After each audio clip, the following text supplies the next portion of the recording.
you did good work. But, Boots, it's there. It's not like I'm not saying I can't say it's gonna be next, but it will be in the But we have other options too. Like I said, there's so many other options. All right, Vergil Ortiz or Team Vergil Ortiz had no plan to fight Boots Ennis. It's all been bull jive. Similar to the way Crawford was able to figure out Canelo Alvarez. Similar that way. It's going to be a wrap. In the world of welterweight boxing, one matchup has every fan and analyst on edge. It's the fight that will define the future of the division, Vergil Ortiz Jr. versus Jaron "Boots" Ennis. This isn't just a fight, it's an inevitable war between two undefeated monsters in their prime. A fight the sport must see. So why, with all the hype and pressure, is this fight being blocked? Why is the matchup fans are begging for being pushed away? Even legends are demanding answers. Roy Jones Jr. didn't hold back, warning Ortiz directly. Don't run from that smoke, bro. Because you talking about Vergil Ortiz. You better believe it. You act like you was up for the challenge. Everybody knows that like Boots said, it's time for him. Everybody wants to see Boots against a real opponent. Vergil, you're peaked right now. You're the best option to make us to let us figure out all the answers that we want to know about Boots Ennis. And you're gonna go say about Earl Spence and somebody else? We don't want to hear that. I definitely don't want to hear that. You told us on national TV after the fight that you wanted to do exactly what that man said. That man told you, well, that's what I want to see. I don't want to see you do nothing else right now. You can come back and go to Earl later. You can come back and go to Crawford later if Crawford chooses to do that. But what I want to see right now is the two best junior middleweights on the horizon fight. It's two undefeated guys who are equal. Don't run from that smoke, bruh. Don't run from that smoke. Let's make that happen. And it's not just Roy. Former world champion and elite analyst Tim Bradley has exposed the real reason this super fight is stalling, a reason that cuts straight to boxing politics. According to Bradley, the entire delay comes down to one thing: a high-stakes gamble that promoter Oscar de la Hoya is terrified to take. But before we get into the backroom business, you need to understand why the stakes are so terrifying. When Bradley was asked for his take, he didn't give a balanced breakdown. He dropped a cold, chilling verdict. Bradley said, "I'm telling y'all, Boots is going to beat Ortiz, and it's going to be bad." This wasn't respectful analysis. It was a warning. And he didn't stop there. Breaking down the styles, Bradley added an even more shocking layer. He might even stop Vergil. That single comment changes everything. It reframes the narrative from super fight to potential execution. Anybody that wanna listen, you can listen. If you don't want to damn listen, then damn it, you're gonna learn the hard way. I'm telling y'all, Boots is going to beat Ortiz, and he's going to beat him. It's gonna be bad. I'm just letting y'all know. Bradley paints a picture of a one-sided beatdown, and when someone with his boxing IQ sees it so clearly, promoters start sweating. So what does Bradley see? A fundamental clash of styles. A complex, unpredictable predator versus a straightforward power machine. Bradley calls Jaron "Boots" Ennis a different type of animal, a complete package with no clear solution. Some of y'all see that victory he put on, and Ortiz, and he looked spectacular, and he did it against a quality opponent. However, Boots is a different type of animal, man. This guy can be on his front foot, he can be on his back foot. This guy got punching power, hand speed. He got a ton of skill, counter punching ability. I mean, Boots has all the tools in the world to give a guy like Ortiz, who is talented. Don't get me wrong, Ortiz is talented, man. Then there's Vergil Ortiz. Bradley respects the danger he brings, but sums him up with one critical word: predictable. Ortiz comes forward relentlessly, looking to break opponents with pressure and power. Deadly, but exactly the kind of style a high-level counterpuncher like Boots dreams of. I'll tell you, he might even stop Vergil. I'm telling you. This is the thing, man. Boots, when I say he can go forward and he can go backwards, once he figures out Vergil and he realizes that, damn, I can come forward too, it's going to be a wrap. I mean, I know Vergil can box a little bit. I've seen him, off his back foot and try to be slick and, and pop shot from the outside, but that's not his strong suit, man. That's not his strong suit. So not only can Boots box him off the back foot, set traps for him, laterally, but he'll also be able to come forward, and he has enough punching power, enough hand speed, enough IQ to be able to position and get himself in real good position against Vergil, man, and take advantage of, some of Vergil's flaws. But this is where boxing's elite minds collide. Bradley says Ortiz is predictable, but Teddy Atlas strongly disagrees. After watching Ortiz's recent fights, Atlas saw something different. A fighter who's fixing his flaws. He praised Ortiz's controlled aggression and the new wrinkles in his game. You could say whatever you want, but going in, he could punch. He does put together punches fairly well. He throws concise punches. There was no way he was going to win a decision. He's a guy that is conservative. He's a guy that places punches. He's a guy that fights in a controlled manner. He's not an Ortiz. Ortiz is an explosive machine when he wants to be, but he's a busy guy. Fast hands, put punches together. He's a busy. Atlas says Ortiz has evolved, improving his jab, footwork, timing, and hand speed. He's not just brute force anymore. Check it out.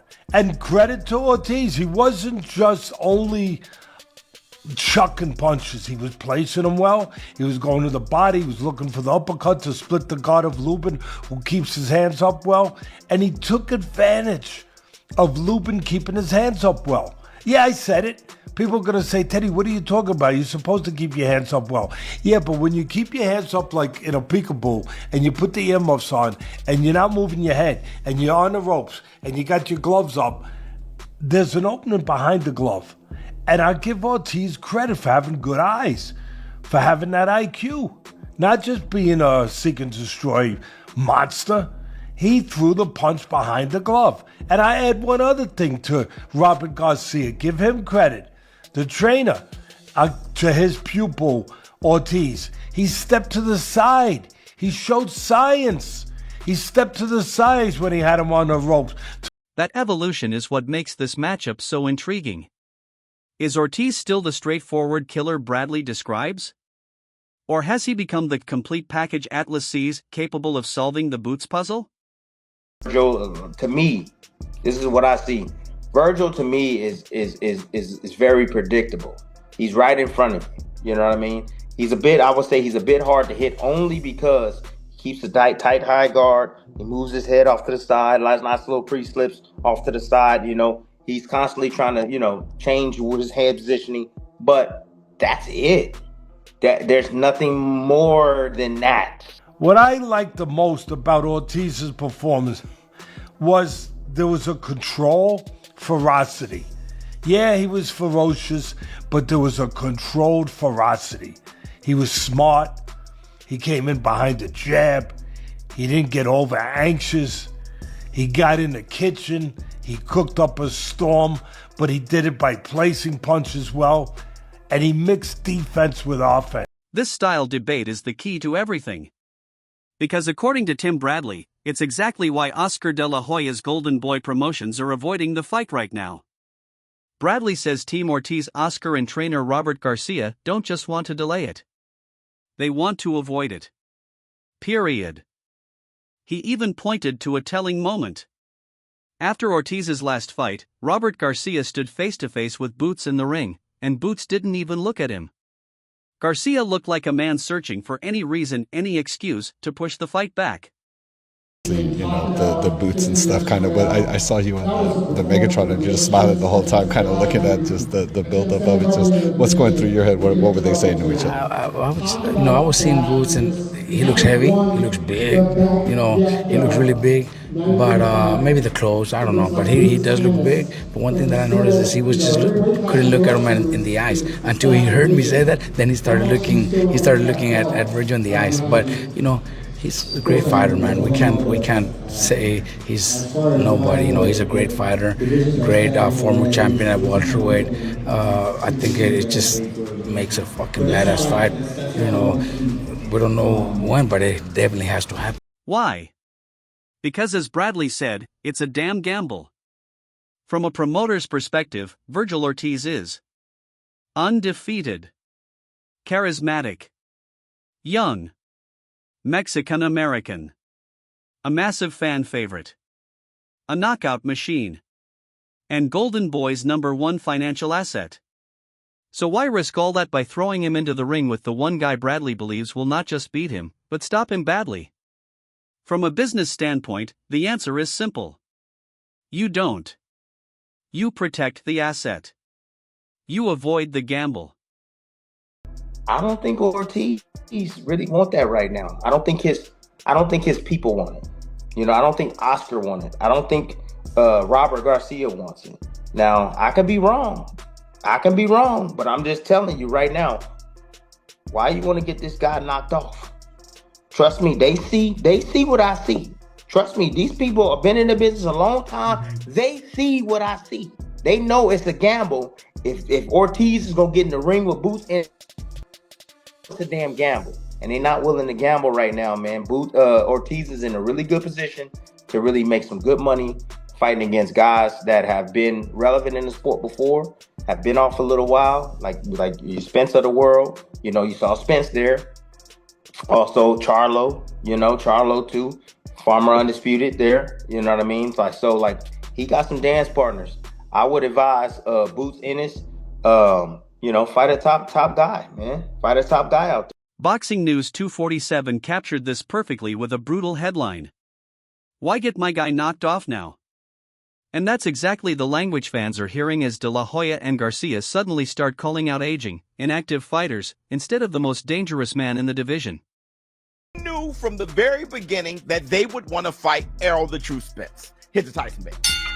It's all been bull jive. Did you guys see Vergil Ortiz's manager put this up on his IG?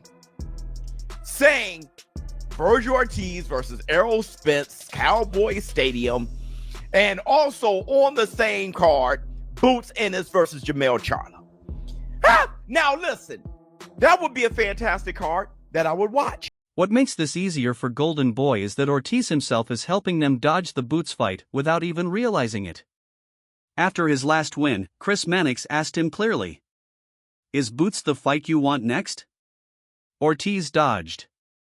He said, "I think this is the fight that has to happen." That's not hunger. That's not a call-out. That's a passive statement about what the sport wants, not what he wants. He didn't say, "Send the contract. Boots is next."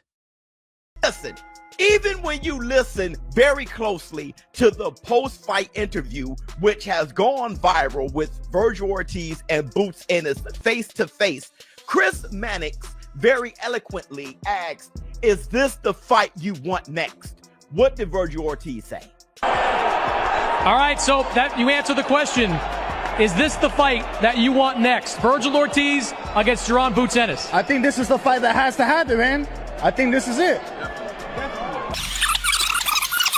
Is this the fight that you want next? Vergil Ortiz against Jaron Boots Ennis. I think this is the fight that has to happen, man. I think this is it. Bull jive! Vergil Ortiz said this fight has to happen. Not, this is the fight I want next. Yes, Chris Mannix, I want this fight next. Not, this fight has to happen next. He said, this fight has to happen. Of course. I think this is the fight that has to happen, man. I think this is it. But he didn't say next. And I told you guys yesterday that Vergil Ortiz actually wants Errol the True Spence next. And then Ortiz revealed his real preference. "If I had to pick, it would be Spence. That's my dream fight." That single sentence gave Golden Boy the perfect escape route.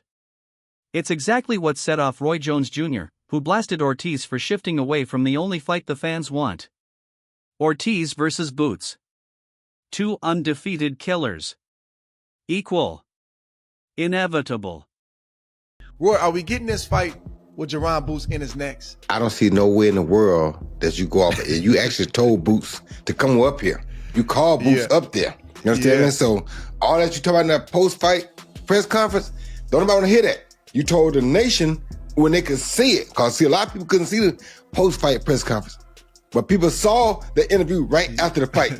You told us that the man already told you, hey, it's time. You told us that's what was next. If you avoid that and don't do that, Hey, yo, what's going on, y'all, man? Peace to the family. Listen, I did see the report or the tweet that Dan Raphael put out about the zone not being interested in making the Vergil Ortiz versus what's the main man name, Errol Spence fight. And I think that's a good thing. They said that they are only interested in making the Jaron Boots Ennis fight. Because it appears that, you know, Team Ortiz, Vergil Ortiz, his promoter, Oscar De La Hoya, his manager, Rick, and Robert, and his dad, their entire team, it appears that they are trying to, they don't want this fight. And they want to try to fight Errol Spence, who haven't fought in over 2.5 years, and a guy that's inactive coming off a knockout loss, instead of fighting the guy who you said has been ducking you. So the guy named Jaron Boots Ennis pulled up to your fight, got in the ring, and pretty much was face to face with you. So y'all can make that fight happen now. So what's the real plan? According to Bradley and other insiders, Golden Boy's strategy is simple. Cash out Ortiz against big names who are inactive, but still profitable. The two main targets: Errol Spence Jr. Jermall Charlo. Big names. Big money. Low risk compared to Boots. No, I wouldn't take Spence. Why would you go after Spence? Spence ain't fought in like 3 years. Why would you do that? Is he still a credible name, a big name? And to have that on your resume, I think only boosts his career. Who, Spence? Yo, Spence still got a beautiful name, a big name, man. You know what I mean? But I would like the Spence to get in, get back into the boxing and get some few fights before you even think about fighting Spence. You know what I mean? Spence is another great fighter, man. You can't count him out. You know what I mean? Ortiz's trainer Robert Garcia confirmed it himself. He said, "The Boots fight is a badass fight, but it's not like we have to fight Boots." Then he immediately pointed to other options. Spence was here. Charlo was here. That wasn't accidental. That was a roadmap. For us, I know Eddie wants it next because obviously he's a promoter and he wants that big fight, and the zone also wanted. But we have other options too. It's not like we have to. We're forced to fight Boots. I would love it too. If it happens, it's gonna happen because it's a huge fight. But look, Spence was also here. So you never know. There's Charlo was here and he started talking too. And we were walking into the arena. We were walking into the locker room and he was walking out and he started kind of like saying like, hey, like I'm here too, so that's also, and don't tell me those are not huge fights. Right. So do we need Boots to be next? No, but hopefully it is. Rick, Golden Boy, Eddie Hearn, hopefully they do their job to make it happen. But we got other options too, man. Shit, who knows? What if Crawford says I want to fight Vergil? Crawford takes those challenges. You know what I mean? So we have other options, but we'll see. We'll see what happens. Rick and Golden Boy, they'll do a great job and figure out what's next. Garcia even suggested Boots should take a tune-up, a suggestion that conveniently buys Team Ortiz more time. This is classic boxing business. High reward, lower risk. Big names, safer fights, easier paydays. And avoid the one man who could derail everything. In the end, Tim Bradley blew the whole strategy wide open. The silence from Golden Boy isn't negotiation. It's protection. They're shielding their biggest star from the one gamble they believe they can't win. They're using Ortiz's dream fight with Spence as the perfect public excuse to pivot away from Boots while still chasing money. But here's the question. By protecting Ortiz from danger, is Oscar De La Hoya robbing him and the fans of a true legacy moment? At some point, the gamble won't be on the fight. It'll be whether the fans catch on to the game.